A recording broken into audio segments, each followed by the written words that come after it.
Thank you for tuning in, and let's get started with today's afternoon market checklist. So for earnings tomorrow, we have Rite Aid before opening, FactSet, which is a software company which lets you see financial data, and after close we have well-knowns as FedEx and BlackBerry. Today this morning, Jerome Powell was testifying before the members of the Senate Banking Committee. And what was happening was he was getting grilled as people in the committee were asking him, are you trying to provoke a recession? Are you trying to destroy demand? Are you trying to make sure that people don't have enough money by raising interest rates and keeping them from buying houses? And Powell really just assured that they're trying to stop inflation from happening. Even though it is a possibility, they're trying to best to prevent it from happening. Elon Musk says his new factories in Austin and Berlin have been losing billions of dollars and calls them gigantic money furnaces. Shopify jumped a little bit today, actually 3%, because they say that now customers will be able to sell their wares on Twitter. Today, KB Homes beat their expectations on earnings, but they did, however, mention that their sales have been slowing as buyers face inflation and higher mortgage rates.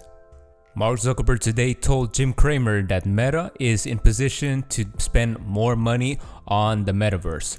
And what they're trying to do is put hardware and software and many more resources into this Meta project, but it's going to be in the next several years that they're going to see big changes.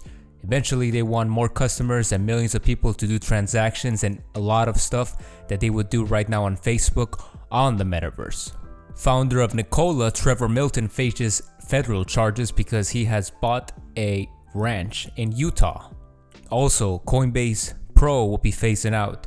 This means that Coinbase is going to have an advanced mode on their regular app and be shutting down their Coinbase Pro app.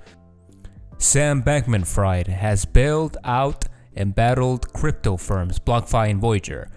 Sam Bankman-Fried, he is the CEO of FTX, and he's going to help BlockFi with $250 million of revolving credit, and then $500 million to Voyager Digital, which is another crypto brokerage. And JP Morgan has fired hundreds of mortgage bankers as the housing market breaks. But JP is not the only one. Wells Fargo is another one that has been firing their employees in the home lending division. Now on to crypto. The Bitcoin price for the moment is holding on this support level, the 20K level. So far, all the major markets have been leading the direction of Bitcoin. All this liquidation is the same as what happened on the major indices these past couple of days and weeks. And just remember that this level was made because it is a resistance previously and now it is a support. Now on to the daily chart on the spiders. Here in the daily, price action stayed above the support over here. However, next resistance level is at 389.75, which is 20 points more than what it is now. And here on the hourly time frame, we can see that resistance has been made from this gap right here. We see that price action little by little opened and gave highs above it, especially this candle right here. But that does not mean that the gap was closed. For a gap to close, a candle has to close above it. So as far as this goes, the gap has not been closed. That was made over here on this hourly. And hence you can see how price action today was hitting this level like if it was a resistance, because the resistance is this gap. On the 5-minute, we can see that the market rallied as Jerome Powell was talking and getting grilled by the committee. And it just come a little bit of action, price action over here until it fell to this low of the day, and then rallied up a little bit until US president around this time started speaking, talking about gas prices, and little by little it spiraled down, but then the price action ended up to the lows of the day, its higher lows to be exact. Puts to call ratio, we see more puts were bought little by little today, and the price level went down below the average of the Bollinger Bands. The VIX seems to have hit around this area, around the 29 level, which is a little support that we drew a while ago, a couple of videos back.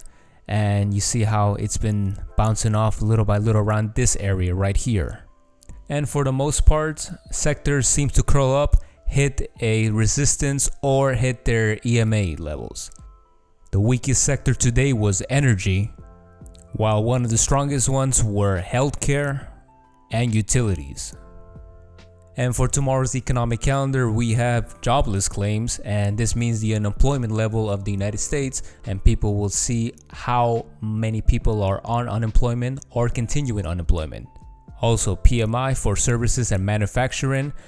10 a.m. Jerome Powell testifies on monetary policy at House Financial Services Committee. And tomorrow is a bank stress test. In simple terms, it's a simulation done by the banks to see if they can deal with an economic crisis. In this test, they see if they have enough money to resist an economic shock. If they don't have money, then they will have to ask the government. But the results will be seen tomorrow. And that is it. Hope this video serves you well and helps you for tomorrow's trading, and you all have a good afternoon. Thank you for watching.